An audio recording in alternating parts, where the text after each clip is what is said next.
Welcome back to TNPSC developer academy. So நம்ம இன்னைக்கு ஒரு ரொம்ப முக்கியமான கிளாஸ் தான் பார்க்க போகிறோங்க.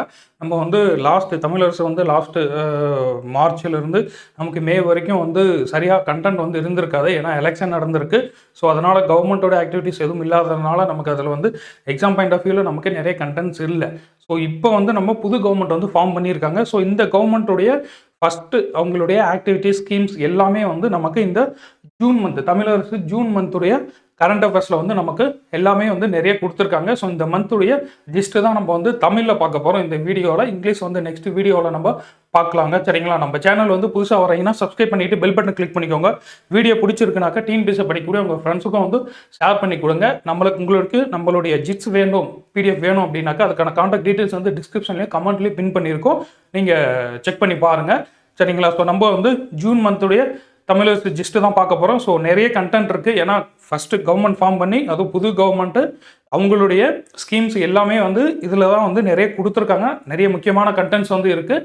மிஸ் பண்ணாமல் ஸ்கிப் பண்ணாமல் வீடியோ பாருங்கள். கண்டிப்பாக வரக்கூடிய குரூப் 1, 2, 4 எல்லா எக்ஸாமுக்குமே நமக்கு கண்டிப்பாக யூஸ் ஆகும். ப்ரிலிம்ஸ் அண்ட் மெயின்ஸுக்குமே நமக்கு யூஸ் ஆகக்கூடிய ஒரு மெட்டீரியல் தான் அந்த தமிழரசு ஜிஸ்ட்டு. சரிங்களா? ஸோ நம்ம ஜூன் 2026 தான் நம்ம பார்க்குறோம். சரிங்களா? ஸோ இதில் ஃபஸ்ட்டு எடுத்ததுமே ஒரு ஃப்ளாக்ஷிப் ஸ்கீம் சிங்கப்பெண் சிறப்பு அதிரடி படை அப்படின்னு சொல்லக்கூடியது. சரிங்களா? ஸோ இது எல்லாமே நம்ம நியூஸில் நல்லா கேள்விப்பட்டது தான். ஸோ பெண்கள் குழந்தைகளுக்கான அந்த பாதுகாப்பை உறுதி செய்யணும் அப்படின்றதுக்காக ஒரு கண்காணிக்கக்கூடிய ஒரு படை தான் இந்த அதிரடி படை, சிங்கப்பெண் சிறப்பு அதிரடி படை. எப்போ முதலமைச்சர் லான்ச் பண்ணியிருப்போம் அப்படின்னா 9 ஜூன் அன்னைக்கு. சரிங்களா? சென்னை எழும்பூர் ராஜரத்னம் விளையாட்டு மைதானத்தில் ஸ்டார்ட் பண்ணி வச்சிருப்பா அப்படி. ஸோ இதுக்கான லோகோவும் லான்ச் பண்ணியிருப்பா அப்படி, இலச்சனை லோகோ. அப்புறம் அவங்களுக்கான வெஹிக்கிள் வாகனமும் கொடுத்துருப்பா அப்படி. சரிங்களா? ஸோ பெண்கள் மற்றும் குழந்தைகளிடையே நம்பிக்கையை ஏற்படுத்த போதுமான பணியாளர்கள் ஸோ மாநிலம் முழுவதும் செயல்படுத்தப்படும் அப்படின்னு சொல்லியிருப்பாங்க. ஸோ இதுக்கான அரசாணை ஜிஓ அவர் முதலமைச்சராக பொறுப்பேற்ற அன்னைக்கே வெளியிட்டிருப்பா அப்படி 10 மே.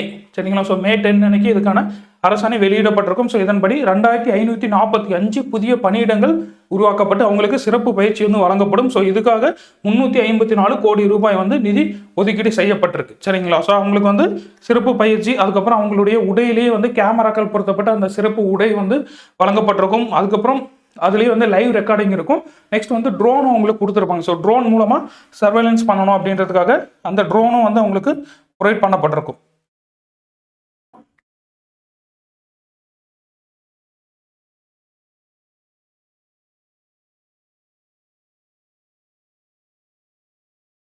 பாருங்க, body worn cameras with live streaming பண்ணக்கூடியது. நெக்ஸ்ட் ஆள் இல்லா வான்வழி வாகனங்கள் ட்ரோன்ஸ் அப்படின்னு சொல்லக்கூடியது உங்களுக்கு கொடுத்துருக்காங்க. நெக்ஸ்ட் இது முதலமைச்சருடைய நேரடி கண்காணிப்பில் இருக்கக்கூடியது. சரிங்களா? ஸோ முதலமைச்சர் கீழே நேரடி கண்காணிப்பில் இருக்கக்கூடியது. இந்த அதிரடி படைக்குன்னு ஒரு காவல்துறை தலைவர் தலைவராக இருப்பார். சரிங்களா? ஸோ அந்த அதிரடி படையின் தலைவராக காவல்துறை தலைவர் இன்ஸ்பெக்டர் ஜெனரல் ஆஃப் போலீஸ் அவர் தான் இதுக்கு ஹெட்டாக இருப்பா அப்படி. பட் முதலமைச்சருடைய நேரடி கண்காணிப்பின் கீழே இயங்கக்கூடிய ஒரு படை, அதிரடி படை. ஸோ மாநிலம் முழுவதும் கிட்டத்தட்ட 270 சிங்கப்பெண் படைகள் செயல்படும். ஸோ அதுக்காக இந்த படைகளை கண்காணித்து மேற்பார்வையிடுறதுக்காக ஸோ இந்த ஐஜிக்கு 2.15 கோடி ரூபாய் நிதி ஒதுக்கப்பட்டிருக்கும். ஸோ இப்போ ப்ரெசண்டாக 70 சிறப்பு அதிரடி படை பிரிவுகள் ப்ரெசண்டாக ஃபங்க்ஷன் ஆகிட்டு இருக்கு. சரிங்களா? ஸோ இவங்க குற்றச்சம்பவம் நிகழக்கூடிய இடங்கள், ஸோ எங்கெல்லாம் கிரைம் நடக்குதோ அதே மாதிரி மக்கள் அதிகமாக கூடக்கூடிய இடங்கள்ல இவங்க அங்கே கண்காணிப்பு பணிகளில் ஈடுபடுவாங்க, ரோந்து பணிகளில். சரிங்களா? ஸோ அதே மாதிரி இதில் என்ஜிஓஸ், ஸோ நான் கவர்மெண்டல் ஆர்கனைசேஷன் அவங்களுடைய பார்ட்டிசிபேஷனும் இதில் இருக்குது. சரிங்களா? ஸோ சமூக நலன் மற்றும் மகளிர் உரிமைத்துறை, கல்வி நிறுவனங்கள், எஜுகேஷனல் இன்ஸ்டிடியூஷன்ஸ், அதுக்கப்புறம் அரசு சாரா தொண்டு நிறுவனங்கள், இவங்களுடைய ஒத்துழைப்பு, இவங்களுடைய பார்ட்டிசிபேஷனுடைய இந்த ஸ்கீம் ஃபங்க்ஷன் ஆகும் அப்படின்னு சொல்லியிருக்காங்க. நெக்ஸ்ட் அடுத்து ரொம்ப முக்கியமானது விவசாயிகளுக்கானது பயிர்க்கடன் தள்ளுபடி பண்ணியிருப்பாங்க. ஸோ அது எவ்வளோ என்னன்றதை நம்ம பார்க்க போகிறோம். பயிர்க்கடன் தள்ளுபடி ஸோ 50,000 வரைக்கும் குறு விவசாயிகளுக்கு முழுமையாக பயிர்க்கடன் தள்ளுபடி செய்யப்படும்னு முதலமைச்சர் அறிவிச்சிருப்பா அப்படி. ஸோ இந்திய ரிசர்வ் வங்கி 28/11/2025 ஸோ இந்த டேட் அன்னைக்கு ஒரு கைடன்ஸ் கொடுக்குறாங்க, ரூல்ஸ் சொல்லியிருப்பாங்க. அதாவது நீங்கள் தள்ளுபடி செய்கிறீங்க அப்படின்னாக்க அந்த முழு தொகையும் 45லேருந்து 60 நாட்களுக்குள்ளே நீங்கள் இந்த ஸ்டேட் கவர்மெண்ட் அது கட்டிடணும் அப்படின்னு அவங்க சொல்லியிருப்பாங்க. ஸோ அந்த கூட்டுறவு வங்கிகளில் 1/5/2025 28/2/2026 வரைக்கும் வாங்கின பயிர்க்கடன் வந்து தள்ளுபடி செய்யப்படும். சரிங்களா? ஸோ மொத்த பயிர்க்கடன் பெற்ற விவசாயிகள் 14 லட்சம் பேர், 14 லேக் ஃபார்மர்ஸ் விவசாயிகள். ஸோ அந்த கவர்மெண்ட்டுக்கு தள்ளுபடி செய்யறதுனால எவ்வளோ செலவு அதிகமாகுதுன்னா 2044 கோடி ரூபாய். சரிங்களா? ஸோ இது வந்து அடுத்து நெக்ஸ்ட் பெரு விவசாயிகளுக்கு வந்து 5000 ரூபாய் பயிர்க்கடன் வந்து தள்ளுபடி செய்யப்படும். பெரு விவசாயிகளுக்கு இங்க பாருங்க, குறு விவசாயிகள், அதுக்கப்புறம் சிறு விவசாயிகள்னு சொல்லியிருக்காங்க. 50,000 வரைக்கும் கடன் வாங்கியிருந்தா இதுல குறு விவசாயிகளுக்கு முழுவதுமா 100% வந்து தள்ளுபடி செஞ்சிருவாங்க. சிறு விவசாயியா இருந்தா 50%. சரிங்களா? ஸோ 50% சிறு விவசாயிகளா இருந்தா, அதே 1 லட்சத்துக்கு மேல கடன் வாங்கியிருந்தீங்கன்னா உங்களுக்கு 5000 ரூபாய் தான் தள்ளுபடி செய்யப்படும். சரிங்களா?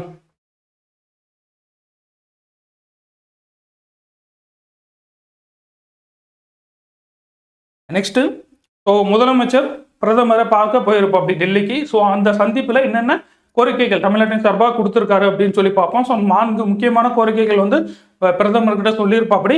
ஸோ சந்திக்கும் போது பிரதமர் வந்து நெதர்லாந்து போயிருந்தப்போ அங்கேருந்து ஆணையமங்கல செப்பேடு வந்து மீட்டு கொண்டு வந்திருப்பாப்படி. சரிங்களா? அதுக்காக நன்றி வந்து சொல்லியிருப்பாப்படி முதலமைச்சர். ஸோ அதே மாதிரி ஜனவரி மாதம் 28/1/2026 அன்னைக்கு உள்துறை அமைச்சகம் வந்து ஒரு சர்க்குலர், ஒரு நோட்டிஃபிகேஷன் வந்து விட்டுருப்பாங்க, குறிப்பான அப்படின்னு சொல்லியிருக்காங்க. ஸோ இதில் வந்து தேசிய பாடல் தான் முதல்ல பாடணும் அப்படின்னு சொல்லியிருப்பாங்க. இது வந்து ஒரு பெரிய இஷ்யூவாகவே போயிட்டு இருந்தது. ஸோ தேசிய பாடல் தான் முதலாவதாக பாடப்படும் இதன்படி அப்படின்னு சொல்லியிருப்பாங்க. ஸோ ஃபர்ஸ்ட் வந்தே மாதரம், அப்புறம் நாட்டுப்பண், அதுக்கப்புறம் தான் தமிழ் தாய் வாழ்த்து அப்படின்னு இருக்கும். சரிங்களா? ஸோ இதில் வந்து என்ன சொல்லியிருப்பாங்கன்னா, இந்த குறிப்பானையில் இந்த ஆர்டரில் பாடலாம். அதே சமயம் தமிழ் தாய் வாழ்த்து தொடக்கத்தில் பாடுறதுக்கு எந்த தடையும் விதிக்கல. சரிங்களா? ஸோ இதில் வந்து அதுக்கு தடை அப்படின்னு சொல்லி அந்த குறிப்பானையில் சொல்லியிருக்க மாட்டாங்க. ஸோ இந்த உள்துறை அமைச்சகத்துக்கிட்ட சொல்லி அந்த எங்களுடைய தமிழ் தாய் வாழ்த்தே வந்து பொது நிகழ்ச்சிகளில் தொடக்கத்தில் பாடுறதுக்கு எங்களுக்கு ஒரு சரியான நெறிமுறை கொடுங்க, வழிகாட்டுதல் கொடுங்க அப்படின்னு சொல்லி முதலமைச்சர் வந்து சொல்லியிருப்பாப்படி.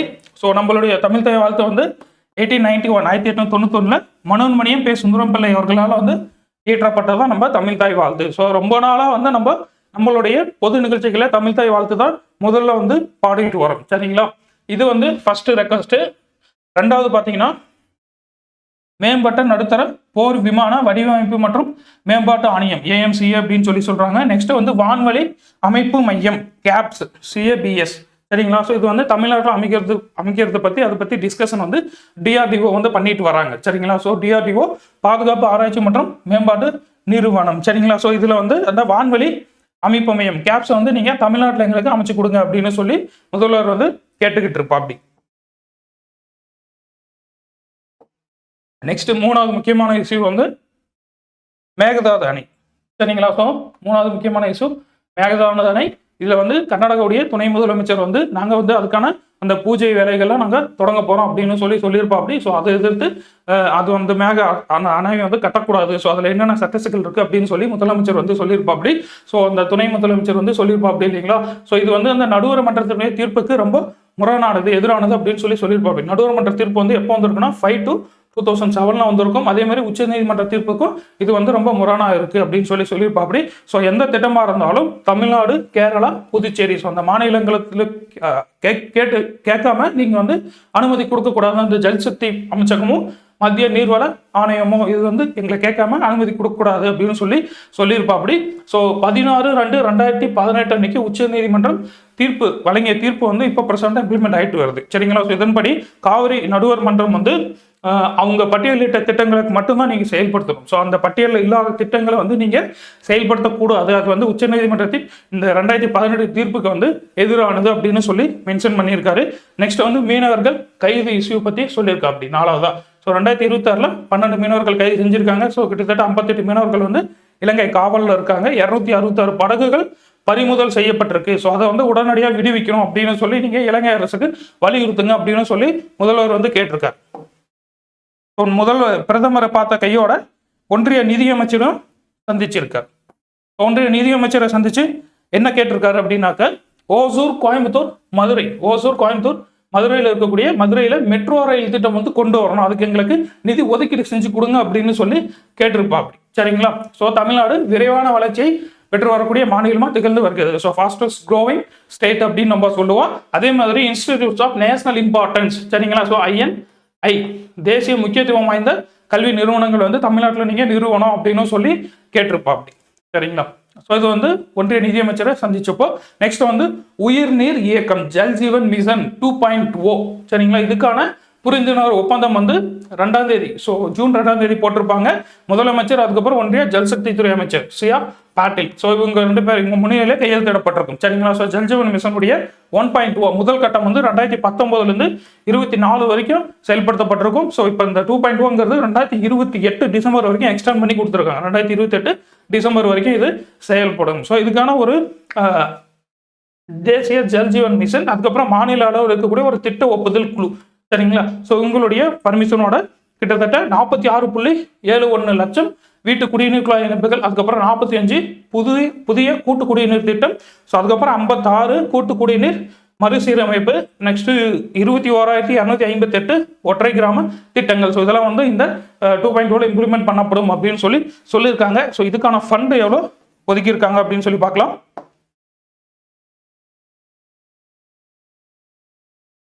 ஜல்ஜீவன் மிஷன் 2.0க்கான ஃபண்ட் சரிங்களா. ஸோ டோட்டலாக 18,123 கோடி. இதில் வந்து almost central government state government 50-50 ரேஷியோலாம் வந்து ஷேர் பண்ணிப்பாங்க சரிங்களா. ஸோ 50-50 ரேஷியோ ஆல்மோஸ்ட் சரிங்களா. எவ்வளோ பாருங்க, சென்ட்ரல் கவர்மெண்ட் வந்து 925 கோடி, ஸ்டேட் கவர்மெண்ட் 997 கோடி சரிங்களா. ஸோ இது நெக்ஸ்ட் பாருங்க. ஸோ இதன்படி முதல் கட்டமாக நமக்கு வந்து சென்ட்ரல் கவர்மெண்ட்டுடைய குடிநீர் மற்றும் சுகாதாரத்துறை, ஸோ அவங்க கிட்ட இருந்து வரக்கூடிய ஃபண்டு பெண்டிங் இருக்கும் இல்லையா சரிங்களா. அதில் வந்து நமக்கு முதற்கட்டமாக 2,177 கோடி ரூபாய் வந்து இந்த 2.0 ஸ்கீம் மூலமாக நமக்கு வந்து கிடைக்கும் அப்படின்னு சொல்லியிருக்காங்க. ஸோ இந்த ஜல்ஜீவன் மிஷன் அப்படிங்கிறது கிராமப்புறங்களில் இருக்கக்கூடிய அனைத்து குடும்பங்களுக்கும் வந்து குடிநீர் வழங்கக்கூடிய ஒரு திட்டம் தான் ஜல்ஜீவன் மிஷன். நெக்ஸ்ட் வந்து அயோத்திதாச பண்டிதர் அவர்களுடைய பிறந்த நாள் எப்போனா 20 மே சரிங்களா. ஸோ மே 20 வந்து அயோத்திதாச பண்டிதர் அவர்களுடைய பிறந்த நாள் சரிங்களா. ஸோ அவரை பற்றின முக்கியமான குறிப்பு கொடுத்துருக்காங்க. கண்டிப்பாக இந்த ஏரியா வந்து கொஸ்டின் கேட்க வாய்ப்பு இருக்கு, நல்லா பார்த்துக்கோங்க. அவர் பிறந்தது 1845 மே 20 அன்னைக்கு. அப்போ இருந்த மெட்ராஸ் மாகாணத்தில் இருக்கக்கூடிய தேனாம்பட்டை 1000 விளக்கு பகுதியில் பிறந்தவர். அவருடைய ஆசிரியர் பெயரை தான் இவர் வச்சிருப்பாப்படி. அவருடைய ஆசிரியர் பெயர் வந்து வல்லக்காலத்தி அயோத்திதாசர், அவருடைய பெயரை இவரை வச்சிருப்பாப்படி. ஸோ இவருக்கு வந்து நிறைய திறமைகள் இருக்கு. சிறந்த எழுத்தாளர், ஆய்வாளர், வரலாற்று ஆசிரியர், பதிப்பாளர், மருத்துவர், அதுலயும் சித்த மருத்துவராக இருந்திருப்பாப்படி. சித்த மருத்துவம் படிச்சு பேச்சாளர், மொழியியல் வல்லுநர், பன்மொழி புலவர். ஸோ ஜாதி ஒழிப்பு, சமூக விடுதலை தான் இவருடைய முக்கியமான லட்சியமா இருந்தது. சித்த மருத்துவராக இருந்திருப்பாப்படி. 1885 ஜான் ரத்னம் அவர்களோட இணைந்து திராவிட பாண்டியன் இதழ் வந்து வெளியிட்டிருப்பாப்படி. அதே மாதிரி 1907 ஜூன் மாதம் ஒரு பைசா தமிழன் அப்படிங்கிற இதுலையும் வந்து தொடங்கி இருப்பாப்படி சரிங்களா. நெக்ஸ்ட் வந்து 1892 1892 நீலகிரி நடந்த மாநாட்டு தீர்மானத்தில் இடஒதுக்கீடு வேணும் அப்படின்னு சொல்லி கோரிக்கையை முன் வச்சிருப்பாப்படி. ஸோ அதே மாதிரி ஒடுக்கப்பட்ட மக்களுக்கான பிரதிநிதித்துவம் வேணும், அதே மாதிரி ஆணுக்கும் பெண்ணுக்கும் சம உரிமை வேண்டும் அப்படிங்கிற கோரிக்கைகள்லாம் வந்து வலியுறுத்திருப்பாப்படி. நெக்ஸ்ட் அதே மாதிரி பெண்களுக்கு தொழிற்கல்வியில இடஒதுக்கீடு கொடுக்கணும் அப்படின்னு சொல்லியிருப்பாப்படி. கைம்பெண் மறுமணம், பெண்களுக்கு தொழிற்கல்வியில் இடஒதுக்கீடு, சம உரிமை இதெல்லாம் வந்து கேட்டதுனால இதை வலியுறுத்தி அவர் போராட்டங்களை முன்னெடுத்ததுனால தென்னிந்தியாவின் சமூக சீர்திருத்தங்களின் தந்தை அப்படின்னு சொல்லி அழைக்கப்படுகிறார். தென்னிந்தியாவின் சமூக சீர்திருத்தங்களின் தந்தை அப்படின்னு சொல்லி அயோத்திதாச பண்டிதர் வந்து அழைக்கப்படுகிறார் சரிங்களா.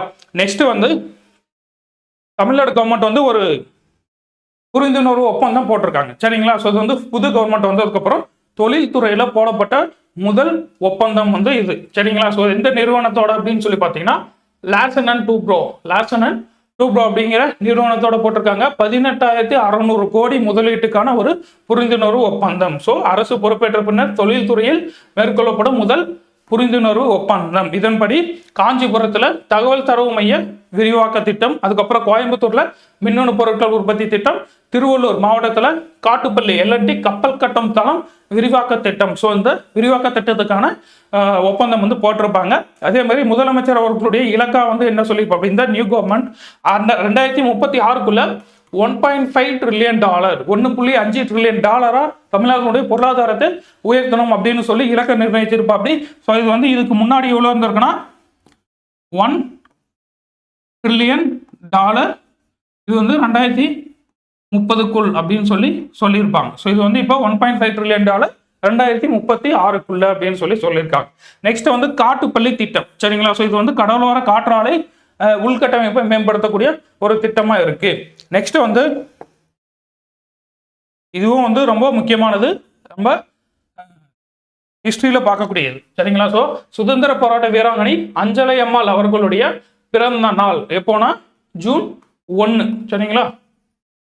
ஜூன் 1ஆம் தேதி கடலூர் அஞ்சலை அம்மாள் அவர்களுடைய பிறந்த நாள். இவங்க வந்து கடலூர்ல முதுநகரில் அம்மா கண்ணு முத்துமணி அவங்களுடைய தம்பதியருக்கு மகளாக 1890 வந்து பிறந்திருப்பாங்க. ஸோ 5வது வரைக்கும் படிச்சிருப்பாங்க. திண்ணை பள்ளிக்கூடத்துக்கு 5வது வரைக்கும் படிச்சிருப்பாங்க. சின்ன வயசுல இருந்தே அவங்களுக்கு வந்து நாட்டு மேல ரொம்ப பற்று இருந்தது. சுதந்திர பற்று மிக்கவராக திகழ்ந்தார். ஸோ இவர் வந்து முதல் சுதந்திர போராட்டத்துக்கு ஃபர்ஸ்ட் இப்போ வந்தாங்கன்னா 1921 ஒத்துழையாமை இயக்கத்துல தான் கலந்துக்கிறாங்க. சரிங்களா? 1921 ஒத்துழையாமை இயக்கத்துல கலந்துக்கிட்டு அவங்களுடைய பொது வாழ்க்கை அங்கதான் ஆரம்பமாகுது. அதுக்கப்புறமா நிறைய போராட்டங்கள்ல கலந்துக்கிறாங்க. ஸோ கலந்துக்கிட்டு 6 ஆண்டுகளுக்கும் மேலாக அவங்களுக்கு வந்து சிறை தண்டனை விதிக்கப்பட்டிருக்கும். ஸோ அதுல முக்கியமான போராட்டங்கள் என்னென்ன அப்படின்னு சொல்லி பார்த்தீங்கன்னா, நீல் சிலை அகற்றக்கூடிய போராட்டம். இதுல அவங்களுடைய மகளோட கலந்துப்பாங்க. சரிங்களா? லீலாவதி அவங்களுடைய மகள் லீலாவதியோட கலந்துப்பாங்க. ஸோ அதனால அவங்களுடைய மகளுக்கும் 4 ஆண்டு சிறை தண்டனை வந்து விதிச்சிருப்பாங்க. நெக்ஸ்ட் சட்ட மறுப்பு போராட்டம், தனிநபர் சத்தியாகிரகம், அந்நிய துணி புறக்கணிப்பு போராட்டம், நெசவாளர் போராட்டம், இந்த போராட்டங்கள்லாம் அவங்க வந்து கலந்துகிட்டு இருப்பாங்க. வேலூர் சிறையில் இருந்தப்போ அவங்க வந்து பிரெக்னெண்டா இருந்திருப்பாங்க. சரிங்களா? அதுக்காக கவர்மெண்ட், பிரிட்டிஷ் கவர்மெண்ட் பரோல் கொடுத்து அகைன் அவங்க டெலிவரிக்கு அப்புறம் அகைன் திரும்ப சிறையில் அடைச்சிருப்பாங்க.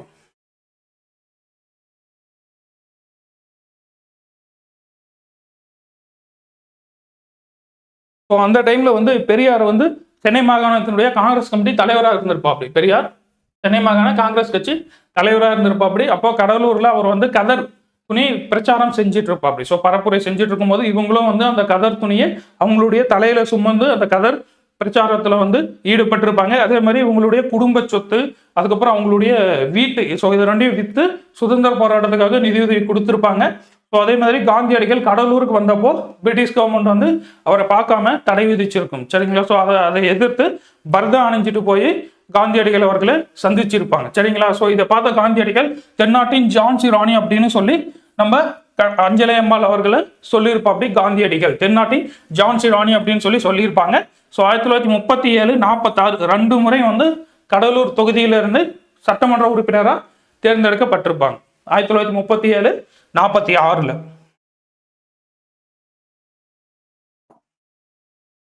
நெக்ஸ்ட் வந்து முதலமைச்சர். ஸோ முதலமைச்சர் வந்து கடிதம் எழுதியிருக்காரு அப்படின்னு சொல்லி நம்ம நியூஸ்ல அடிக்கடி கேள்விப்பட்டிருக்கோம். ஸோ அது என்ன இஷ்யூ அப்படிங்கிறத நம்ம தெரிஞ்சுக்க வேண்டியிருக்கும். சரிங்களா? ஸோ பிரதமருக்கு எழுதின கடிதத்தில் என்ன சொல்லியிருக்காருன்னா, பருத்திக்கான இறக்குமதி வரியை ரத்து செய்யணும் அப்படின்னு சொல்லியிருக்காரு. இப்போ பிரசண்டா எவ்வளோ இருக்குன்னா 11% இருக்கு. சரிங்களா? 11% இறக்குமதி வரி வந்து விதிச்சிட்டு வராங்க. ஸோ இந்தியாவிலேயே மிகப்பெரிய ஜவுளி ஏற்றுமதி செய்யக்கூடிய மாநிலமாக தமிழ்நாடு வந்து இருந்துட்டு வருது. ஸோ ஜவுளி மற்றும் ஆயுத ஆடை ஏற்றுமதியில் பருத்தியோட விலை, அதே மாதிரி பருத்தி வந்து கண்டின்னு சொல்லுவாங்க, அது வந்து கிட்டத்தட்ட 25% பிரைஸ் வந்து விலை ஏறி இருக்கு. அதே மாதிரி நூல் விலை கிலோவுக்கு 330 வந்து இன்க்ரீஸ் ஆகியிருக்கு. சரிங்களா? வேளாண்மைக்கு அடுத்தபடியா அதிகமான வேலை வாய்ப்பு ஏற்படுத்தி தரக்கூடிய துறையா இந்த ஜவுளித்துறை வந்து இருந்துட்டு இருக்கு. அடுத்து இன்னொரு கடிதம் எதுக்காகனா, காரிஃப் பருவத்துக்கு, ஸோ 2026 இருக்கக்கூடிய அந்த காரிஃப் பருவத்திற்கு விதைக்கும் போது அதுக்கு தேவையான உரங்கள்லாம் வந்து கரெக்டாக வந்து சப்ளை பண்ணணும். ஸோ தடை இல்லாமல் கொடுக்கணும் அப்படின்னு சொல்லி ஒன்றிய அரசுக்கு கடிதம் எழுதியிருப்பாப்படி. ஸோ கிட்டத்தட்ட தமிழ்நாட்டில் 40% அதிகமான மக்கள் வந்து வேளாண்மை தான் வாழ்வாதாரமாக நம்பி இருக்காங்க. மொத்த விவசாயிகளில் 92% பேர் வந்து சிறு மற்றும் குறு விவசாயிகளாக தான் இருக்காங்க. 92% பேர் சிறு மற்றும் குறு விவசாயிகள். கிட்டத்தட்ட நிகர சாகுபடி அப்படிங்கிறது 48 லட்சம் ஹெக்டேரு. மொத்த சாகுபடி 62 லட்சம் ஹெக்டேர்ல சாகுபடி செய்யப்படுது. அதனால எங்களுக்கு வந்து உரம் வந்து தடையில்லாமல் எங்களுக்கு ப்ரொவைட் பண்ணுங்க அப்படின்னு சொல்லி கேட்டிருக்காரு. நெக்ஸ்ட், விளையாட்டு வீரர்களுக்கு கொடுக்கக்கூடிய நிதி உதவி. விளையாட்டு வீரர்களுக்கு கொடுக்கக்கூடிய நிதி உதவி. ஸோ இதில் வந்து ஒரு 4 ஸ்கீம் இருக்கு. என்னன்னு பாருங்க. சிடிஎஸ். ஸோ சிடிஎஸ்னா நம்ம இதில் வந்து ஸ்கீமுடைய அப்ரிவேஷன் வந்து நம்ம தெரிஞ்சுக்கணும். ஸோ எக்ஸாமில் கேட்க சான்ஸ் இருக்கு.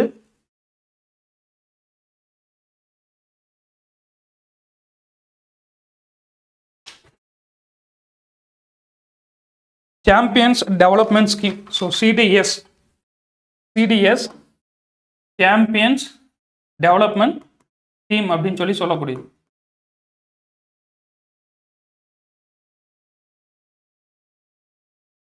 CTS champions development scheme. So இந்த ஸ்கீமுக்கு கீழே தேசிய அளவில் வந்து தங்கப்பதக்கம் வெல்லக்கூடிய விளையாட்டு வீரர்களுக்கு 20 வயதுக்கு உட்பட்ட 20 வயதுக்கு உட்பட்ட தேசிய அளவிலான தங்கப்பதக்கம் வென்றவர்களுக்கு வந்து 4 லட்சம் ரூபாய் நிதியுதவி கொடுக்குறாங்க. நெக்ஸ்ட் வந்து MIMS பன்னாட்டு அளவிலான போட்டிகளுக்கு ஊக்குவிக்கும் திட்டத்தின் கீழ், சரிங்களா. MIMSனா மிஷன் இன்டர்நேஷனல் மெடல் ஸ்கீம், சரிங்களா. ஸோ அப்ரிவேஷன் நீங்கள் சைடில் எழுதி வச்சுக்கோங்க. Mission international medals scheme.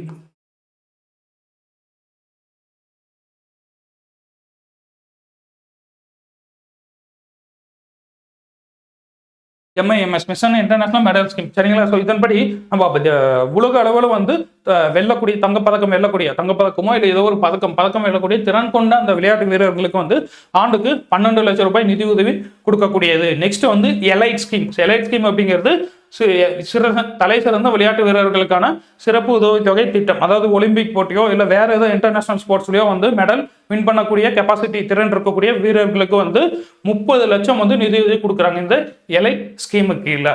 Next வந்து தலை சிறந்த விளையாட்டு வீரர்களுக்கான சிறப்பு உதவித்தொகை திட்டம், சரிங்களா. ஸோ இதன்படி அந்த எலைட் ஸ்கீம், ஸோ இதன்படி வந்து தமிழ்நாட்டில் வந்து செஸ் வீராங்கனை வைஷாலினி அவங்களுக்கு வந்து 10 லட்ச ரூபா வந்து கொடுத்துருப்பாங்க, சரிங்களா. ஸோ செஸ் விளையாட்டு வீராங்கனை தமிழ்நாட்டை சேர்ந்தவங்க வைஷாலினி அவங்களுக்கு வந்து 10 லட்ச ரூபாய் நிதியுதவி வந்து அளிச்சிருக்காங்க.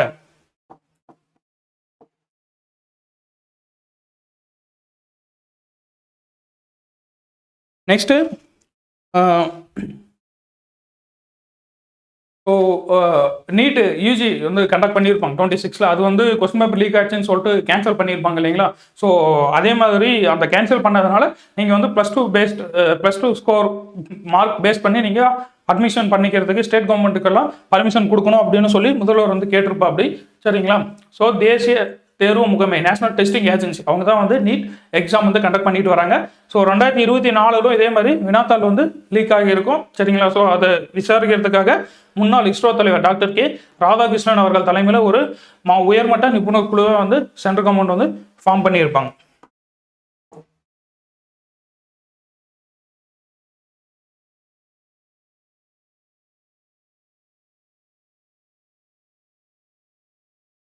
நெக்ஸ்ட்டு ஸோ ஸ்பீக்கர், அதுக்கப்புறம் டெப்டி ஸ்பீக்கர். ஸோ பேரவை தலைவர், அதுக்கப்புறம் பேரவை துணைத் தலைவராக நியமிக்கப்பட்டிருப்பாங்க. பேரவை தலைவராக JCT பிரபாகரன் அவர்கள், அதுக்கப்புறம் பேரவை துணைத் தலைவராக M ரவிசங்கர் அவர்கள் வந்து நியமிக்கப்பட்டிருப்பாங்க. ஸோ இவங்களை வந்து பேரவை முன்னவர், அதுக்கப்புறம் எதிர்கட்சி தலைவர். ஸோ இவங்க வந்து அவரை கூட்டிட்டு போய் அவருடைய சீட்டில் வந்து உட்கார வச்சிருப்பாங்க அப்படின்னு சொல்லியிருப்பாங்க. இது வந்து ஒரு மரபாக ஃபாலோ பண்ணிட்டு வராங்க. ஸோ அந்த மரபுக்கு வந்து ஒரு ஹிஸ்ட்ரி இருக்குது. ஸோ இங்கிலாந்து மன்னர் வந்து அவர் ஏதாவது ஒரு ஸ்கீம் ஏதாவது இம்ப்ளிமெண்ட் பண்ணணும் அப்படின்னாக்க பாராளுமன்றம் வந்து அனுமதி கொடுக்கணும், சரிங்களா. அப்படி பாராளுமன்றம் அனுமதி கொடுக்கலனாக்க அதை வந்து மன்னர்கிட்ட போய் சொல்லக்கூடிய நபர் வந்து ஸ்பீக்கர் தான், சரிங்களா. ஸோ அவர் வந்து போய் சொல்லுவோம் அப்படி. ஸோ இந்த மாதிரி பர்மிஷன் கிடைக்கல அப்படின்னு சொன்னாக்க மன்னர் என்ன பண்ணுவார்னா மரண தண்டனை வந்து கொடுத்துருவோம் அப்படி, சரிங்களா. ஸோ அதனால என்ன ஆகும்னா பாராளுமன்றத்தில் ஒரு புதுசாக ஒரு நபர் வந்து நீங்கள் ஸ்பீக்கர் அப்படின்னு சொல்லி அனௌன்ஸ் பண்ணாங்கன்னா அந்த நபர் வந்து நம்ம வந்து உசுர் பொழைச்சா போதும் அப்படின்னு சொல்லிட்டு பாராளுமன்றத்தை விட்டு எந்திரிச்சு ஓடுவோம் அப்படி. அப்படி ஓடும்போது அந்த பேரவையில் கூடிய ஒரு முன்னவர், அப்புறம் அந்த எதிர்கட்சி தலைவர்கள்லாம் அவரை பிடிச்சி இழுத்துட்டு கொண்டு வந்து சீட்டில் வந்து உட்கார வைப்பாங்க, சரிங்களா. ஸோ அந்த மரபை ஃபாலோ பண்ணி தான் இவங்களை வந்து கூட்டு போயிட்டு சீட்டில் உட்கார வைக்கிறாங்க அப்படின்னு சொல்லி ஒரு ஹிஸ்ட்ரி வந்து சொல்லியிருக்காங்க, சரிங்களா. ஸோ இதுக்கு முன்னாடி தற்காலிகமாக இருந்தது யாருன்னா மூவி கருப்பையா அப்படின்னு சொல்லக்கூடியவர். அதுக்கப்புறம் இதுக்கு முன்னாடி இருந்த பேரவை தலைவர்கள். ஸோ ஸ்பீக்கர் யாருன்னா J சிவசண்முகம் பிள்ளை, U கிருஷ்ணராவ், அதுக்கப்புறம் S செல்லா பாண்டியன், சரிங்களா. இவங்கெல்லாம் வந்து இதுக்கு முன்னாடி இருந்த பேரவை தலைவர்கள். அப்புறம் ஒரு குறள் வந்து சொல்லியிருக்காங்க, குணம் நாடி குற்றமும் நாடி அவற்றுள் மிகை நாடி மிக்க கொலை. ஸோ ஒருவருடைய நற்பண்பு, அதுக்கப்புறம் தீய பண்பு, ஸோ குற்றங்கள், இது எல்லாமே ஆராய்ந்து அதில் எது அதிகமாக இருக்கோ அதை வச்சு தான் அந்த பர்சனை வந்து நம்ம டிசைட் பண்ணணும் அப்படின்னு சொல்லியிருப்பார் இந்த குறளுடைய மீனிங் அதுதான். நெக்ஸ்ட் கண்ணியமிக்க காய்த மில்லர் அவர்களுடைய பிறந்த நாள், சரிங்களா. ஜூன் 5 காய்த மில்லத் அவர்களுடைய பிறந்த நாள். ஸோ அவருக்கான நினைவகம் வந்து திருவல்லிக்கேணி வாலாஜா பெரிய பள்ளி வாசல் வளாகத்தில் இருக்கு. ஸோ அங்கே போய் முதலமைச்சர் மலர் தூவி மரியாதை செலுத்தியிருப்பா. அப்படி நாடாளுமன்றத்தில் காகித மில்லத் அவர்கள் கொடுத்த ஸ்பீச்சில் தமிழ் தான் வந்து ஆட்சி மொழியாக இருக்கணும் அப்படின்னு சொல்லி பாராளுமன்றத்தில் வந்து சொல்லியிருப்பா அப்படி, சரிங்களா. ஸோ நமது நாட்டில் உயர்ந்த இலக்கியங்களை கொண்டது மிக பழமையான மொழி அப்படின்னாக்கா தமிழ் தான் ஆட்சி மொழியாக இருக்க வேண்டும் அப்படின்னு சொல்லி பாராளுமன்றத்தில் சொல்லியிருப்பா அப்படி, சரிங்களா. ஸோ ஒவ்வொரு மொழிக்கும் ஒவ்வொருவருக்கும் சம அந்தஸ்து கிடைக்க வேண்டும் அப்படின்னும் சொல்லியிருக்காரு.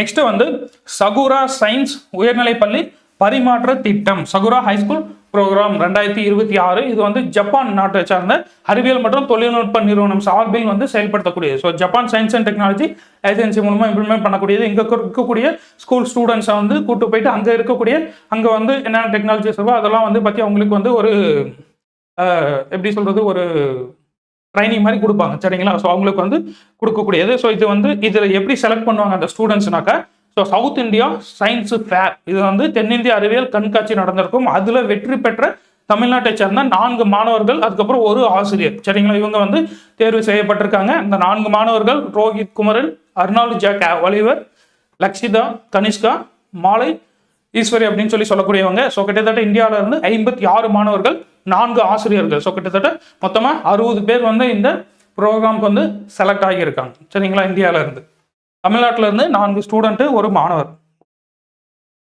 நெக்ஸ்ட் லிட்ரேச்சர் செக்ஷன் பற்றி ஒன்று கொடுத்துருக்காங்க. ஸோ தமிழில் வந்து சிறுகதை எப்போ ஆரம்பமாச்சு, ஸோ அந்த சிறுகதையை எந்தெந்த இதழில் வெளியே வந்தது, முக்கியமான சிறுகதை எழுத்தாளர்கள் யார் அப்படின்னு சொல்லி கொடுத்துருக்காங்க. இது வந்து யூனிட் 6 தமிழ் சொசைட்டி நமக்கு அந்த லிட்ரேச்சர் பார்ட்டில் நமக்கு கேட்க வாய்ப்பு இருக்கு இல்லைங்களா. ஸோ அதனால் நம்ம இது ஒரு கிளான்ஸ் வந்து படிச்சுக்கலாம். ஸோ தமிழில் சிறுகதை அப்படிங்கிறது முதல் 1920களில் தான் வந்து வெளிவருது சரிங்களா. ஸோ அதுலேயும் வந்து முக்கியமாக வ.வே. ஐயருடைய குளத்தொங்கரை அரசமரம் அப்படிங்கிறது தான் முதல் சிறுகதை அப்படின்னு சொல்லப்படுது சரிங்களா. ஸோ வந்து வ.வே. ஐயருக்கு முன்னாடி வந்து சிறுகதை சொல்லியிருக்காங்க. பரமார்த்த குருக்கதை அவர் வந்து சொன்னவர் வீரமாமுனிவர். அதுக்கப்புறம் குசிகர் குட்டி கதைகள், ஸோ மாதவையா சொல்லியிருப்பா. அப்படி அதே மாதிரி சிறிய கதைகள் சொன்ன பாரதி, இவங்கெல்லாம் வந்து வ.வே. ஐயருக்கு முன்னாடியே சொல்லியிருக்காங்க. பட் சிறுகதை வடிவத்தில் அதுக்கான ஒரு இலக்கணத்தில் சொன்னவர் வந்து வ.வே. ஐயர் அப்படின்னு சொல்லியிருக்காங்க. அதே மாதிரி தமிழில் வந்து முதலாவது சிறுகதை தொகுப்பு அப்படின்னு சொல்லக்கூடியது மங்கையர்க்கரசியின் காதல் அப்படின்னு சொல்லக்கூடியது 1912 வந்து வ.வே. ஐயர் வெளியிட்டிருப்பா. அப்படி ஸோ இதில் வந்து 5 சிறுகதைகள் இருக்கும். மங்கையர்க்கரசியின் காதல், காங்கேயன், கமல விஜயம், லேன்லக்கே, குளத்தங்கரை அரசமரம். ஸோ 5 சிறுகதை சேர்த்து மங்கையர்க்கரசியின் காதல்னு முதல் சிறுகதை தொகுதி வந்து தமிழில் வெளியிட்டிருப்பாங்க 1912. நெக்ஸ்ட் வந்து சங்க இலக்கியத்திலேயே நமக்கு வந்து செய்யுள் வடிவத்தில் சிறுகதைகள் வந்து விட்டன அப்படின்னு சொல்லியிருக்காங்க. நெக்ஸ்ட் அமெரிக்கா நாட்டை சார்ந்த ஒரு சிறுகதை முன்னோடி வந்து எட்கர் ஆலன் போ அப்படின்னு சொல்லக்கூடியவர். அவர் வந்து சிறுகதைக்கான இலக்கணமா என்ன சொல்றாருன்னா, சிறுகதைங்கிறது ஒரே அமர்வில், ஸோ ஒரே சிட்டிங்ல உட்காந்து படிச்சு முடிச்சுட்டு தான் இருக்கணும். முதல் வரியிலேயே வந்து அந்த கதை வந்து ஸ்டார்ட் ஆகணும் அப்படின்னு சொல்லியிருக்காரு. நெக்ஸ்ட் புதுமை பித்தன், அவர் வந்து சிறுகதை பத்தி என்ன சொல்லியிருக்காருன்னா, இது வந்து தற்காலத்தில் எழுந்த மேநாட்டு சரக்கு அப்படின்னு சொல்றாரு. அதே மாதிரி வாழ்க்கையின் சாளரங்கள் அப்படின்னு சொல்லியிருக்காரு புதுமை பித்தன் அவர்கள். ஸோ அவருடைய முக்கியமான ஒரு சிறுகதை வந்து விநாயக சதுர்த்தி அப்படின்னு சொல்லக்கூடியது. நெக்ஸ்ட் வந்து இந்த தமிழ் சிறுகதையை பற்றி நாஞ்சில் நாடன் வந்து சொல்லியிருக்காரு சரிங்களா. நாஞ்சில் நாடன் அது வந்து எது முதல் சிறுகதை அப்படின்னு சொல்லி ஒரு நிறைய சிறுகதைகளை வந்து சொல்லி குறிப்பிட்டிருக்காரு. அது என்னென்னு பார்ப்போம். தமிழின் முதல் சிறுகதை அப்படின்னு சொல்லி இதெல்லாம் வந்து அவர் லிஸ்ட் பண்ணியிருக்கார். என்னென்னா சிசு செல்லப்பா அவருடைய புக்கு தமிழ் சிறுகதை பிறக்கிறது அப்படிங்கிற அந்த புக்கில் மகாகவி பாரதியாருடைய 6ல் 1 பங்கு அப்படிங்கிற சிறுகதை தான் முதல் சிறுகதை அப்படின்னு சொல்லி மென்ஷன் பண்ணியிருக்காரு.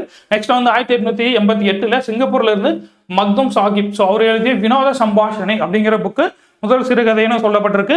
நெக்ஸ்ட் சரிகை தலைப்பாகை அப்படிங்கிற தலைப்புல சிறுகதை எழுதிய சாமுவேல் பவுல் ஐயர், ஸோ அவருடைய அந்த சிறுகதை நற்போதகம் அப்படிங்கிற மாத இதழில் வெளியானது. ஸோ இது வந்து முதல் சிறுகதை அப்படின்னு சொல்லியிருக்காங்க. ஸோ 1940களில் சிறுகதைக்கு முக்கியமான வளம் சேர்த்த மும்மூர்த்திகள் அப்படின்னு சொல்லி யார் சொல்றாங்கன்னா, புதுமை பித்தன், கூப்பா ராஜகோபாலன், அதுக்கப்புறம் மௌனி சரிங்களா. ஸோ இவங்க 3 பேரை தான் 1940களில் சிறுகதைக்கு வந்து வளம் சேர்த்த மும்மூர்த்திகள் அப்படின்னு சொல்லப்படுது. ஸோ அப்போ வந்து முக்கியமாக சிறுகதைங்கிறது மாத இதழ் இலக்கிய இதழில் தான் வந்து வெளிவந்துட்டு இருக்கும். ஸோ அதில் முக்கியமான இதழ் வந்து மணிக்கொடி இலக்கிய இதழ் சரிங்களா. இது வந்து ஸ்டார்ட் பண்ணவங்க ஸ்டாலின் சீனிவாசன், டி.எஸ். சொக்கலிங்கம், அதுக்கப்புறம் வாரா அப்படின்னு சொல்லக்கூடிய வா ராமசாமி சரிங்களா. இவங்க 3 பேரும் தான் 1933 செப்டம்பரை ஸ்டார்ட் பண்ணியிருப்பாங்க. ஸோ 35 ஜனவரி வரைக்கும் நடத்தியிருப்பாங்க. ஸோ அதுக்கப்புறம் 35 மார்ச்ல இருந்து 38 ஜனவரி வரைக்கும் P.S. ராமையா அதனுடைய ஆசிரியராவோ, டி. ராமச்சந்திரன் துணை ஆசிரியர் சப் எடிட்டராகவும் இருந்திருப்பா. அப்படி ஸோ இவங்களுடைய காலகட்டம் தான் சிறுகதையின் பொற்காலம் அப்படின்னு சொல்லப்படுது. நிறைய சிறுகதைகள் வந்து மணிக்கொடி இதழில் வெளியிட்டிருப்பாங்க.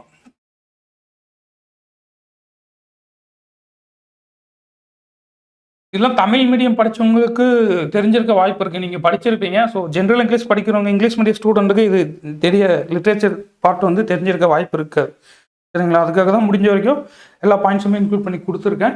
ஸோ இதில் பாருங்கள், தமிழ் சிறுகதையின் திருமூலர் அப்படின்னு சொல்லி மௌனியை வந்து புதுமைப்பித்தன் அவர்கள் வந்து சொல்லியிருப்பாப்படி. தமிழ் சிறுகதையின் திருமூலர் மௌனி அப்படின்னு புதுமைப்பித்தன் அவர்கள் சொல்லியிருப்பாப்படி. அதே மாதிரி ஜெயகாந்தன் அவர்களுடைய முக்கியமான சிறுகதை வந்து அக்னி பிரவேசம். ஸோ இது வந்து நிறைய பேர் படிச்சிருப்பீங்க.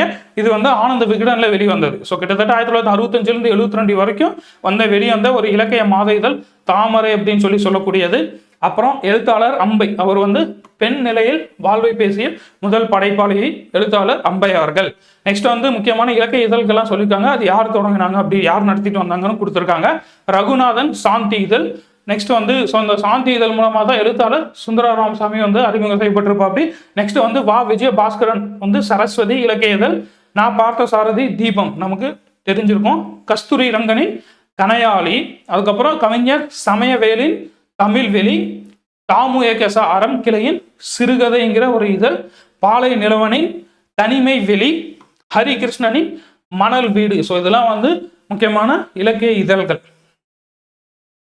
நெக்ஸ்ட் வேற என்ன முக்கியமான கண்டென்ட்ஸ் இதில் கொடுத்துருக்காங்க அப்படின்னு சொல்லி பார்த்தோம்னா, உலக சுற்றுச்சூழல் நாள் ஜூன் 5, வேர்ல்டு என்வரன்மெண்ட் டே அப்படின்னு சொல்லக்கூடியது ஜூன் 5. இதுக்கான கருப்பொருள் பார்த்தீங்கன்னா theme inspired by nature for climate for a future அப்படின்னு சொல்லி கொடுத்துருக்காங்க. ஸோ இயற்கையிலிருந்து உத்வேகம், எதுக்காக? பருவநிலைக்காக, நம்மளுடைய எதிர்காலத்துக்காக அப்படின்னு சொல்லி கருப்பொருள் வந்து கொடுத்துருக்காங்க. நெக்ஸ்ட் முதலமைச்சர் தலைமையில் முதலாவது அமைச்சரவை கூட்டம் எப்போ கண்டக்ட் பண்ணியிருப்பாங்கன்னா ஜூன் 5 அன்னைக்கு.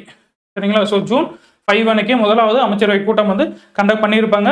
பக்ரீத் திருநாள், இதுக்கு முதல்வர் வாழ்த்து தெரிவிச்சிருப்பா அப்படி. ஸோ பக்ரீத் எதுக்காக கொண்டாடுறோம்னா, இறைவனின் கட்டளைக்கிணங்க ஒரே மகன் இஸ்மாயிலை தியாகம் செய்ய துணிந்த இப்ராஹிம் நபி அவர்களுடைய அந்த தியாகத்தை நினைவு கூறும் வகையில் பக்ரீத் திருநாள் வந்து கொண்டாடப்படுது அப்படின்னு சொல்லியிருக்காரு. நெக்ஸ்ட் வந்து நம்பிக்கையில்லா தீர்மானம் எப்போ நடத்தியிருப்பாங்க? மே 13ஆம் தேதி நம்பிக்கையில்லா தீர்மானம் நடத்தி தீர்மானத்தில் வென்று முதலமைச்சர் ஸ்பீச் கொடுத்துருப்பா அப்படி. அதில் கிட்டத்தட்ட கட்சி ஆரம்பித்து 3 வருஷத்துக்குள்ள 34.92% வாக்குகள் வந்து நாங்கள் வாங்கியிருக்கோம். 1,22,22,26,208 வாக்குகள் வாங்கி நாங்கள் ஆட்சி பிடிச்சிருக்கோம் அப்படின்னு சொல்லி ஸ்பீச் கொடுத்துருப்பா அப்படி. நெக்ஸ்ட்டு ஸோ அவர் வந்து மருத்துவம் மற்றும் ஊரக பணிகள் இந்த இயக்கத்தின் கீழே புதிய வாகனங்கள் வந்து தொடங்கி வச்சிருப்பாப்பி. அவரே வந்து ஜீப்பெல்லாம் ஓட்டி தொடங்கி வச்சிருப்பாப்பி. ஸோ மருத்துவம் மற்றும் ஊரக நல பணிகள் இயக்கம். சரிங்களா? இவங்க என்ன பண்ணுவாங்கன்னா, டிஸ்ட்ரிக்ட்ல இருக்கக்கூடிய private and government hospital, so இங்கெல்லாம் போயிட்டு அங்கே இருக்கக்கூடிய ஸ்கேன் மையங்களில் கருவுறுதல் ப்ரெக்னெண்ட்டாக இருக்கக்கூடிய அது கருவில் இருக்கக்கூடிய குழந்தை ஆனா பெண்ணா அப்படின்னு சொல்லக்கூடாது இல்லைங்களா? ஸோ அதுக்கான சட்டம் வந்து பாலின தேர்வு தடை சட்டம் 1994. சரிங்களா? ஸோ இது அதுக்கப்புறம் தமிழ்நாடு மருத்துவ நிறுவனங்கள் முறைப்படுத்துதல் சட்டம் 1997. இந்த 2 சட்டங்களும் முறையாக கடைபிடிக்கப்படுது அப்படின்னு சொல்லி ஆய்வு நடத்துறது தான் இந்த பணிகளுடைய இயக்கம். சரிங்களா? ஸோ மருத்துவம் மற்றும் ஊரக நலப்பணிகள் இயக்ககம். சரிங்களா? ஸோ அதே மாதிரி போலி மருத்துவரை கண்டுபிடிக்கிறதும் இவங்களுடைய டியூட்டி. ஸோ அதுக்கு வந்து இந்த வெஹிக்கல்லாம் வந்து ரொம்ப ஹெல்ப்ஃபுல்லாக இருக்கும் அப்படின்னு சொல்லியிருக்காரு. நெக்ஸ்ட் வந்து பாருங்க, முதல்வர் தலைமைச் செயலகத்தில் நிறைய ஆய்வு கூட்டங்களை வந்து கண்டக்ட் பண்ணியிருப்போம் அப்படின்னு வேரியஸ் டிபார்ட்மெண்ட்ஸோட. ஸோ அதில் வந்து ஒரு 2 கொடுத்துருக்காங்க. ஃபர்ஸ்ட் வந்து குடிநீர், அதாவது கோடைக்காலங்களில் இந்த குடிநீர் வந்து தடையில்லாமல் கிடைக்கணும் அப்படின்னு சொல்லியிருப்பாங்க. நகராட்சி நிர்வாகம், குடிநீர் வழங்கல் துறை, ஊரக வளர்ச்சி மற்றும் ஊராட்சி துறை. ஸோ இவங்களோட ஆய்வுக் கூட்டம் நடத்தி கோடை காலத்தில் தடையின்றி குடிநீர் விநியோகம் செய்யணும்னு சொல்லியிருப்பா அப்படி.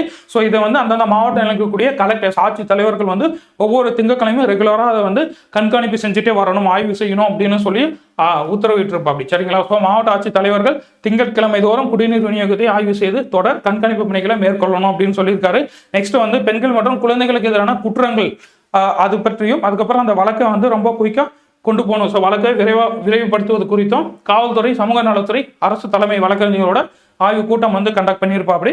நெக்ஸ்ட் அரசு அலுவலர்கள், ஆசிரியர்களுக்கு வந்து அகவிலைப்படி 60% உயர்வு, அதாவது 58% 60%. ஸோ 2% வந்து இன்க்ரீஸ் பண்ணி கொடுத்துருப்பாங்க. இது வந்து சென்ட்ரல் கவர்மெண்ட் இன்க்ரீஸ் பண்ணது. சரிங்களா? ஸோ ஜனவரி 1ஆம் தேதி சென்ட்ரல் கவர்மெண்ட் அவங்களுக்கு வந்து 60% இன்க்ரீஸ் பண்ணியிருப்பாங்க. ஸோ அதை ஃபாலோ பண்ணி இப்போ ஸ்டேட் கவர்மெண்ட்டும் இன்க்ரீஸ் பண்ணி கொடுத்துருக்காங்க. இதனால ஸ்டேட் கவர்மெண்ட்டுக்கு வந்து ஒரு வருஷத்துக்கு கிட்டத்தட்ட 1230 கோடி ரூபாய் வந்து எக்ஸ்ட்ரா ஸ்பெண்ட் பண்ண வேண்டியிருக்கும் அப்படின்னு சொல்லியிருக்காங்க.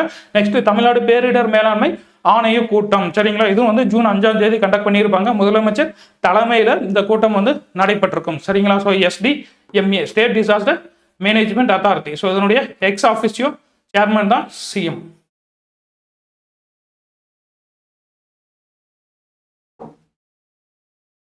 நெக்ஸ்ட் ஏரி ஆறுகள். ஸோ ஏரி ஆறுகள் இருக்கக்கூடிய அந்த வண்டல் மண்ணுங்கிறது ரொம்ப வளம் மிக்கது. ஸோ அந்த வண்டல் மண்ணை நீங்கள் விவசாயிகள் இல்லை மட்பாண்ட தொழிலாளர்கள் இல்லை ஏதோ ஒரு தனிநபர் அவங்களுடைய வீட்டு பயன்பாட்டுக்காக எடுத்துகிட்டு போகிறாரு அப்படின்னாக்க அதை வந்து முறைப்படுத்துறதுக்காக ஒரு இணையதளம் வந்து இன்ட்ரடியூஸ் பண்ணியிருக்காங்க. சரிங்களா? ஸோ வண்டல் மண் எடுத்து செல்ல இணையதளம் வாயிலாக விண்ணப்பிக்கலாம் அப்படின்னு சொல்லியிருக்காங்க. தமிழ்நாட்டில் கிட்டத்தட்ட 40,000க்கும் மேற்பட்ட ஏரிகள் குளங்கள் இருக்குது.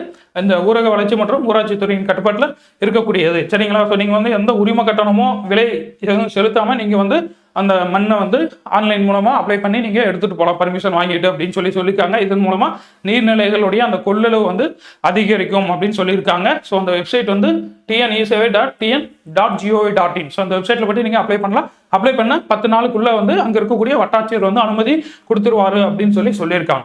நெக்ஸ்ட் வந்து தமிழக அரசனுடைய ஆதி திராவிடர் மற்றும் பழங்குடியினர் நலத்துறை கீழே 98 ஆதி திராவிடர் நல மேல்நிலைப்பள்ளி, அதே மாதிரி 36 பழங்குடியினர் நல மேல்நிலை பள்ளிகள் வந்து செயல்பட்டு வருது. இங்கே பள்ளிகளில் படிக்கக்கூடிய 12ஆம் வகுப்பு படிக்கக்கூடிய மாணவர்களுக்கு வந்து ஸோ கிட்டத்தட்ட 19 வகையான உயர்கல்வி நுழைவுத் தேர்வுகளை, ஸோ அதாவது என்ட்ரன்ஸ் எக்ஸாம் கிளியர் பண்ணுறதுக்காக கோச்சிங் வந்து ப்ரொவைட் பண்ணிட்டு வராங்க. சரிங்களா? ஸோ 2023 இந்த சிறப்பு பயிற்சி வந்து வழங்கப்பட்டு வருகிறது. நெக்ஸ்ட் வந்து 200 யூனிட் கட்டணமில்லா மின்சாரத்துக்கான ஆய்வு கூட்டம். சரிங்களா? ஸோ அவர் வந்து முதல்வரானதும் முதல் கையொப்பம் என்ற ஒரு திட்டம் தான் இது. 500 யூனிட்டுக்குள்ள பயன்படுத்தக்கூடிய அந்த வீட்டு மின் இணைப்புகளுக்கு 200 யூனிட் கட்டணமில்லா மின்சாரம் வந்து வழங்கப்படும் சொல்லியிருக்காரு. மாநிலத்தினுடைய உச்சபட்ச மின் தேவை அப்படிங்கிறது 21,326 மெகாவாட்டாக இருக்கு. சரிங்களா? ஸோ நெக்ஸ்ட் வந்து தமிழ்நாடு சட்டம் 45/94. ஸோ 45/94 எதுக்காக கொண்டு வந்திருப்பாங்கன்னா 69% ரிசர்வேஷனுக்காக கொண்டு வரப்பட்டிருக்கும். சரிங்களா? ஸோ இது வந்து 9th ஷெடியூலில் வந்து ஆட் பண்ணியிருப்பாங்க. ஸோ அந்த 69% நம்ம எந்த சட்ட பாதுகாப்பு கொடுக்கணும் அப்படின்றதுக்காக 9th ஷெடியூலில் வந்து அது பிளேஸ் பண்ணியிருப்பாங்க.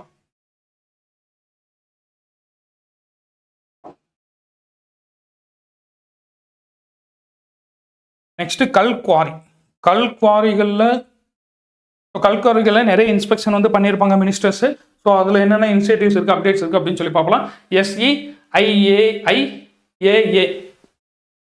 இது வந்து எக்ஸ்பென்ஷன் பாருங்க. ஸ்டேட்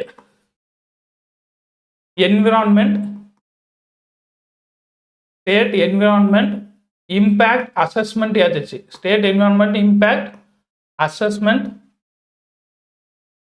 ஏஜென்சி அப்படின்னு சொல்லக்கூடாதான் SEIAA. ஸோ மாநில சுற்றுச்சூழல் தாக்க மதிப்பீட்டு ஆணையம். சரிங்களா? இவங்க வந்து அந்த காரிகளை எவ்வளோ கல் வெட்டி எடுக்கணும் அப்படின்னு சொல்லி இவங்க வந்து அந்த ரூல்ஸ் வந்து விதிகள்லாம் ஃப்ரேம் பண்ணிட்டு வருவாங்க. சரிங்களா? ஸோ அதன்படி இல்லீகலாக ஃபங்க்ஷனான அந்த 67 குவாரிகள் வந்து தற்காலிகமாக நிறுத்தி வைக்கப்பட்டிருக்கு. ஸோ அந்த இல்லீகல் குவாரிகள் எங்கே மாவட்டங்களில் என்னென்ன கனிமங்களை வெட்டி எடுத்தாங்கன்னு சொல்லி கொடுத்துருக்காங்க. சேலம் திண்டுக்கல்ல சுண்ணாம்பு கல் வந்து வெட்டி எடுத்திருக்காங்க. அதே மாதிரி திருச்சிராப்பள்ளியில் குவார்ட்ஸ் கனிமம் வந்து அனுமதி இல்லாமல் வெட்டி எடுக்கப்பட்டிருக்கு. நெக்ஸ்ட் ஜூன் 24 கவியரசு கண்ணதாசன் அவர்களுடைய பிறந்த நாள். ஜூன் 26 சிலம்பு செல்வர் மாப்போசி அவர்களுடைய பிறந்த நாள் ஜூன் 26. சரிங்களா? ஸோ மாப்போசி வந்து கட்டபொம்மன் தான் வந்து இந்தியாவில் ஆங்கில அரசை எதிர்த்து போரிட்ட முதல் விடுதலை போர். ஸோ ஆங்கில அரசை எதிர்த்து நடத்திய வீரபாண்டிய கட்டபொம்மன் நடத்திய போர் தான் முதல் விடுதலை போர் அப்படின்னு சொல்லியிருப்பா அப்படி மாப்போசி அவர்கள். ஸோ 1798 1801 வரைக்கும் 4 ஆண்டுகள் வந்து நடந்திருக்கும் அந்த கடுமையான போர் அப்படின்னு சொல்லி குறிப்பிட்டிருக்காரு. நெக்ஸ்ட் யோகாவில் என்னென்ன இருக்குன்னு சொல்லி ஒரு 2-3 கொடுத்துருக்காங்க. பேர் மட்டும் தெரிஞ்சுக்கோங்க சும்மா. தந்த தெலத்தி பல்லுக்கு, மூலத்தெலத்தி மலத்துவாரம், கபால அந்தர் தெலத்தி மூளை, நெற்றி மசாஜ் ஸோ ரத்த கொதிப்பு வராமல் இருக்கிறதுக்காக. நெக்ஸ்ட் வந்து ரத்த குறை அழுத்தம், இதை வந்து நீக்கணும் போக்கணும் அப்படின்னாக்கா என்னென்ன கடைபிடிக்கணும் அப்படின்னு சொல்லியிருக்காங்க. இயல்பான ரத்த குறை அழுத்த நிலை. ஸோ இங்கிலீஷில் வந்து கான்ஸ்டிடியூஷனல் ஹைப்போடென்ஷன் அப்படின்னு சொல்கிறாங்க. ஸோ அதனுடைய அந்த பிளட் ப்ரெஷர் வந்து எவ்வளோ இருக்குன்னா 120 மில்லிமீட்டருக்கும் கீழே போச்சுன்னா அதை தான் வந்து ரத்த குறை அழுத்த நோய் அப்படின்னு சொல்கிறாங்க. அதே வந்து 110 மில்லிமீட்டருக்கு போச்சுனாக்கா அது வந்து ரொம்ப டேஞ்சரான நிலை. ஸோ டேஞ்சரான ஸ்டேட், அபாய நிலை அப்படின்னு சொல்லி குறிப்பிட்டிருக்காங்க. சரிங்களா? ஸோ நமக்கு வந்து இதோட ஜூன் மந்த்துக்கான magazine, so Tamilarasu June month gist வந்து நமக்கு வந்து கம்ப்ளீட்டாக இருக்குங்க. ஸோ இங்கிலீஷ் வந்து நம்ம ஒர்க் போயிட்டு இருக்கு. இங்கிலீஷ் வந்து கம்ப்ளீட் ஆனதும் இங்கிலீஷில் பார்க்கலாம். ஸோ உங்களுக்கு வந்து இந்த PDF வேணும்னாக்க டிஸ்கிரிப்ஷனில் டீட்டெயில்ஸ் இருக்குது, நீங்கள் காண்டாக்ட் பண்ணி PDF வாங்கி நீங்கள் படிச்சுக்கலாம். சரிங்களா? ஸோ ரொம்ப முக்கியமானது. ஏன்னா இதுக்கு மேலே வரக்கூடிய மந்தில் தான் நமக்கு வந்து இந்த நியூ கவர்மெண்ட்டுடைய ஆக்டிவிட்டிஸ் எல்லாம் இருக்கும். ஸோ இதுல இருந்து கொஸ்டின்ஸ் வர நிறைய சான்ஸ் இருக்குது. மிஸ் பண்ணாமல் படிக்க ஆரம்பிச்சிருங்க. சரிங்களா? ஸோ நம்ம வந்து நாளைக்கு வேறு வீடியோவில் பார்க்கலாங்க. And thank you so much.